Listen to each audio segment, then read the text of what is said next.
Mastering the passing game in Madden 26 is the foundation of offensive success. Whether you're new to the series or looking to elevate your game, understanding the core mechanics and techniques will improve your offensive performance overnight. So with this video, I'm going to be going through everything you need to know to get you right in the passing game in Madden 26.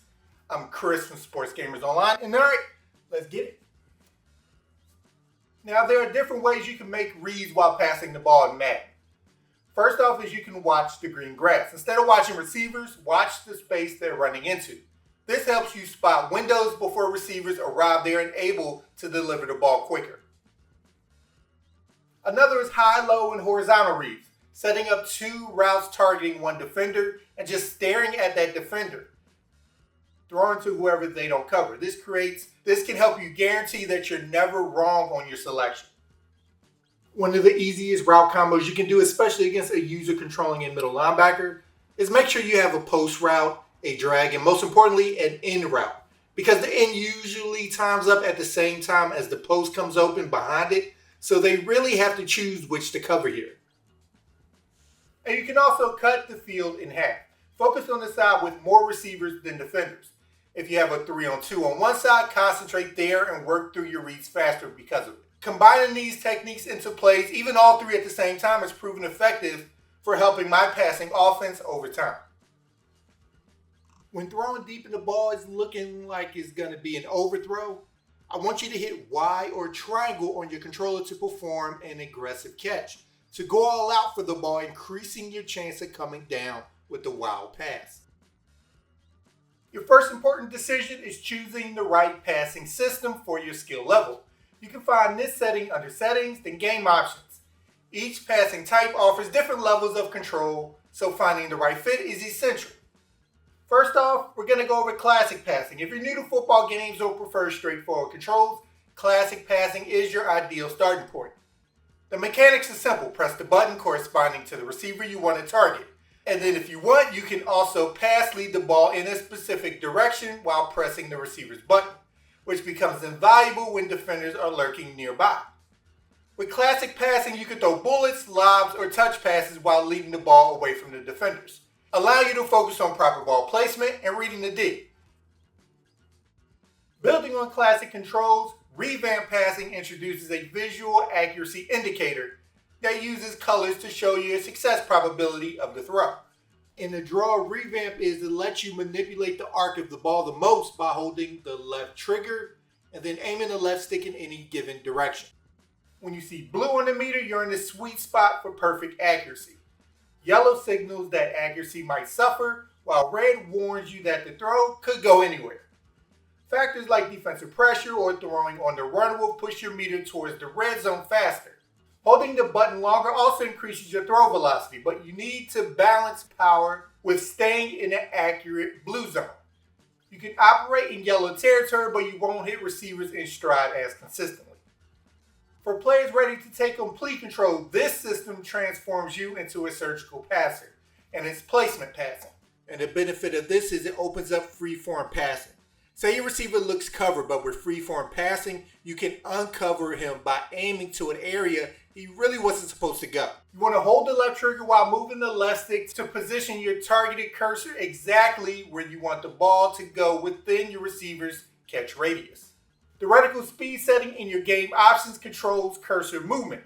Setting it to around 8 provides good control without being too twitchy, and hiking it all the way up to max lets you move it very fast, but be aware of you can end up throwing a ball completely out of the receiver's target window. If you set your pass lead increase anything above small, medium, and large, you're more likely to go outside of the range of your wideout if you use free-form passing, which is holding the left trigger then aiming with the left stick. Your quarterback skill ratings determines accuracy and the meter doesn't change colors. Tap the button for lobs, hold slightly longer for touch passes, and hold the longest for bullet passes. And lastly, let's go over placement and accuracy.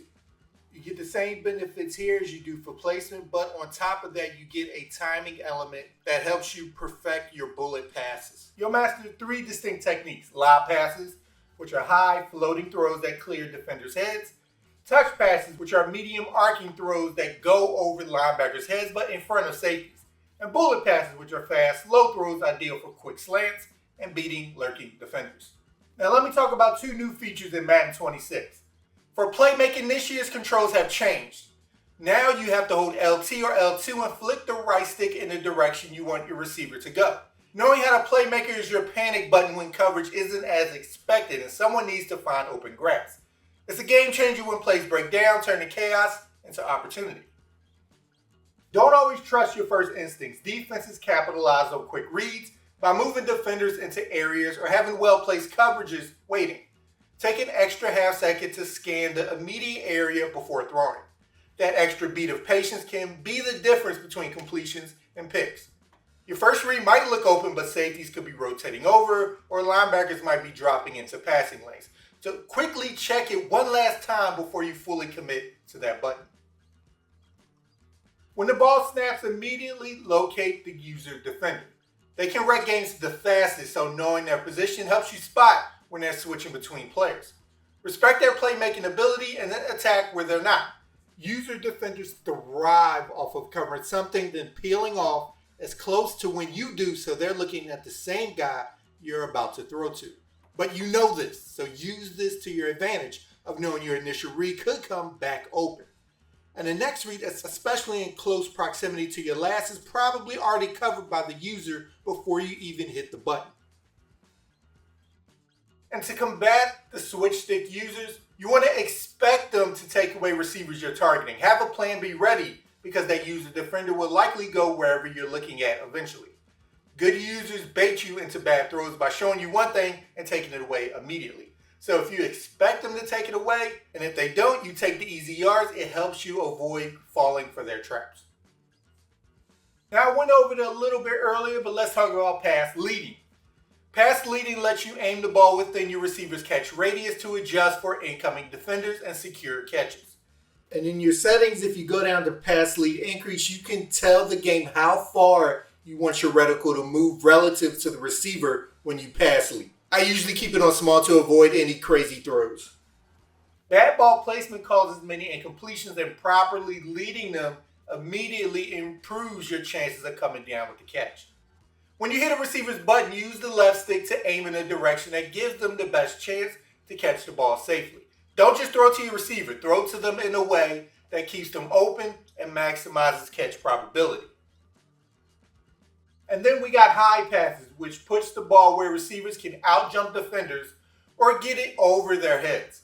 They're less accurate, so you can't rely on them as your primary option to get your receiver the ball. But you can perform high passes with any throw type. But bullet high passes work best against user defenders covering your route. This is also your weapon against smaller defensive backs when you have a height advantage. And to do it, you want to hold L1 or LB before you hit the receiver's icon to attempt a high pass. Now, understanding when to use each pass type is crucial for consistent success. Bullet passes deliver the ball fastest but carry the most risk due to their low trajectory. Defenders can more easily accept low throws, especially when they're positioned between you and the receiver. You want to use bullet passes when you need to squeeze the ball into tight windows before defenders close in, or on routes requiring immediate ball placement. The key with bullet passes on deep balls, which messes a lot of people up, is bullet passes work great when defenders can't position themselves between you and the receiver. If a defender is in that path, lob it over their head instead. Next up, we got lob passes, which travel slower through the air, allowing defenders more time to react and catch up. But their higher trajectory sails over coverages, allowing them to really earn their pass deflection. Simply tap the receiver's button to perform a lob. These passes are perfect for letting receivers run under the ball and away from defenders if they have a speed advantage. And with lobs, timing is crucial. Account for the extra hang time when defenders are coming towards you. Another tip that I really hate seeing is one key to successful passing offenses is living to see another down. Avoid sacks, big losses, or turnovers by throwing the ball away, clicking in your right stick instead of forcing bad throws. You'll use this most while scrambling, so practice the 2-button motion. There's no shame in living to fight another down. Sometimes the best play is no play at all. Protecting the football and maintaining field possession is often more valuable than a risky attempt at a big game. If you select a play-action play and notice an incoming blitz or pass rusher has beaten your offensive tackle pretty fast, you can cancel the play action by holding R2 or RT. This stops the fake handoff animation and gets you into your throwing motion faster. Madden 26 offers 4 catching methods, and knowing when to use each separates good games from great ones. First off is the run after the catch, which you hold square or X when nobody is behind or in front of the receiver to maximize yards. Now on deep balls, you also want to hold this button to prevent any unnecessary jumping.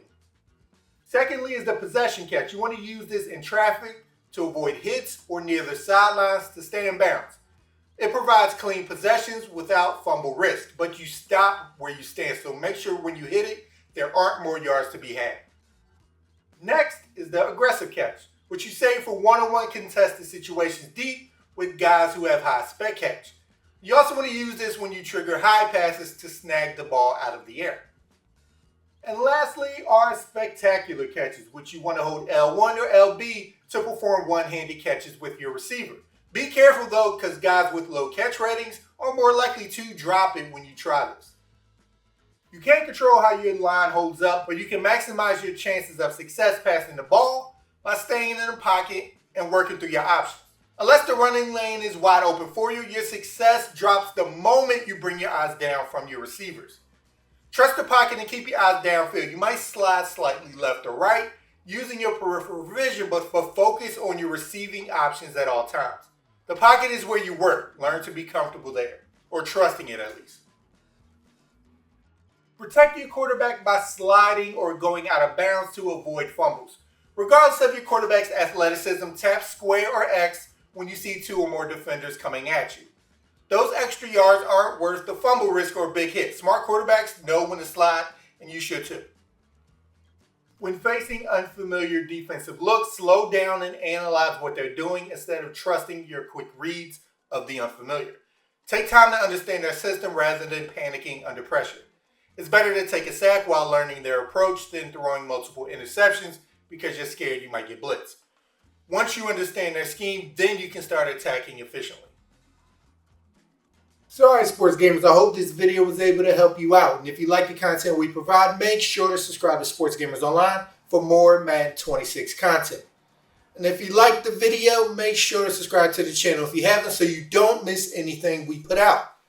Alright people, I'm Chris. Thank you all for watching and be good y'all.